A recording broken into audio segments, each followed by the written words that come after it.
Quelques cases dans la savane, nous sommes dans le village de Sounbel, au Sénégal, en Afrique.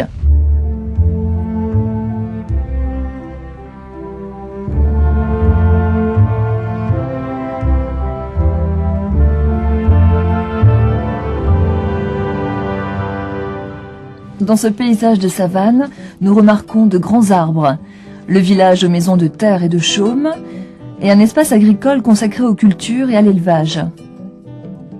Tous les champs, après les moissons, sont voués à l'élevage. Ce troupeau est celui de Omar Thiam. Il le conduit vers le puits situé à l'entrée du village. Ici, c'est très important de posséder un troupeau. Comme ça, on est respecté et bien considéré parce qu'on poursuit la tradition. Ce troupeau est un héritage des ancêtres, mais comme il appartient à toute la famille, c'est très compliqué quand on veut vendre une bête. Il faut se réunir et on n'est pas toujours d'accord. Les bêtes sont rarement malades, mais le gros problème, c'est l'alimentation. Quand la saison sèche dure trop longtemps, on n'arrive plus à les nourrir. On est obligé de faire grimper les gosses sur les arbres pour cueillir des feuilles. Mais ça suffit pas. Il y a toujours des bêtes qui meurent. Et l'autre problème, c'est l'eau. Le puits du village n'est jamais à sec. Mais chaque année, il faut creuser toujours plus profond pour trouver l'eau. La région bénéficie de 3 à 4 mois de pluie, mais cette année, elles n'ont duré que 2 mois. Les animaux en souffrent et les cultures aussi.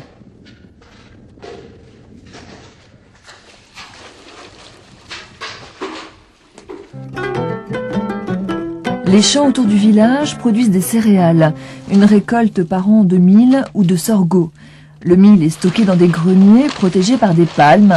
Madame Thiam et son fils sont venus chercher le mil de la semaine qui est la base de l'alimentation ici.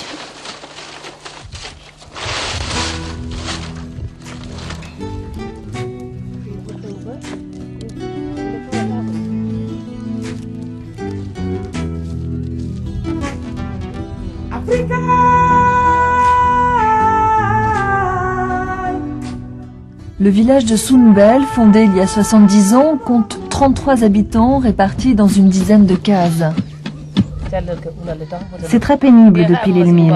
Ça demande beaucoup de force et on reçoit beaucoup de poussière dans les yeux. C'est sûr, j'aimerais bien avoir une machine, mais on n'a pas vraiment les moyens. Cette année, on n'a pas récolté beaucoup de mil. Alors le matin, au lieu de manger le mil avec le lait, on mange le pain qu'on achète au village voisin et le soir, on le remplace par le riz. Le village produit en grande quantité une denrée qui se commercialise facilement, l'arachide, mais son prix dépend des cours fixés à la bourse d'Abidjan.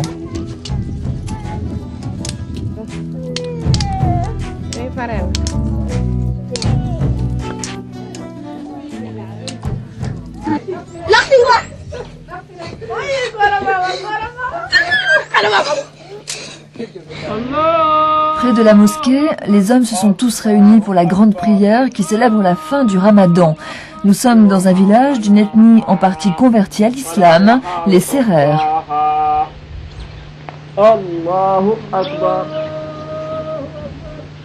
Allahu Akbar.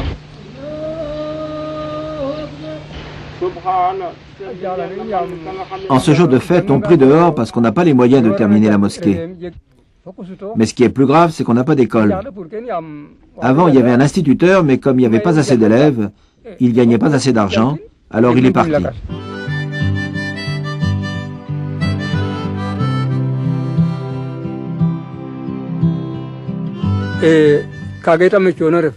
Je sais bien qu'avec notre éloignement, on n'aura jamais l'eau ou l'électricité.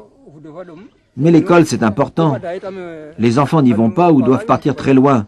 Et ça coûte beaucoup d'argent. C'est comme pour la santé, on n'a rien ici.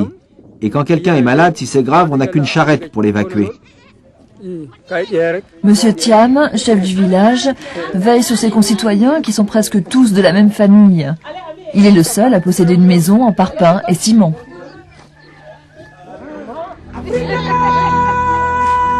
Au cœur de la saison sèche, les arbres autour du village offrent les dernières ressources aux habitants de Sounbel.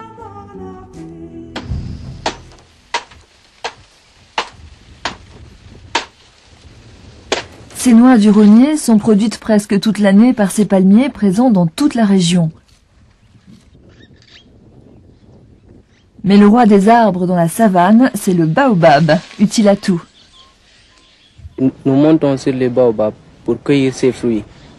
Il y a encore les feuilles. On cueille les feuilles. Après, on va piler et on les met dans le couscous. En dehors des feuilles, on a encore les tiges qu'on va détacher à l'aide des haches ou des coupes-coupes pour en faire des cordes.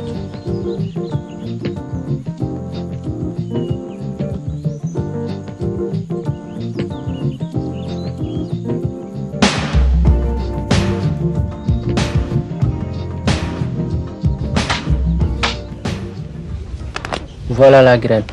Ça sert à soigner.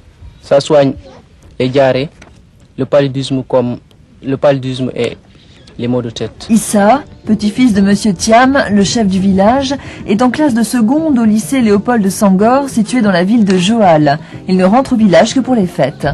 Oui, mon père, il nous aide à faire l'école. Il dépense beaucoup d'ailleurs. Pour payer les cours, il vend une bête.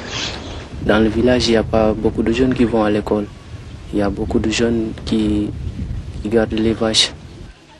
Je sais que je ne peux pas travailler au village quand je réussis demain. Je voudrais partir en Europe parce que c'est un pays que j'aime bien. J'aime l'Europe parce que là-bas, les conditions de vie sont meilleures. Mais quand même, je ne pourrais pas laisser le village comme ça.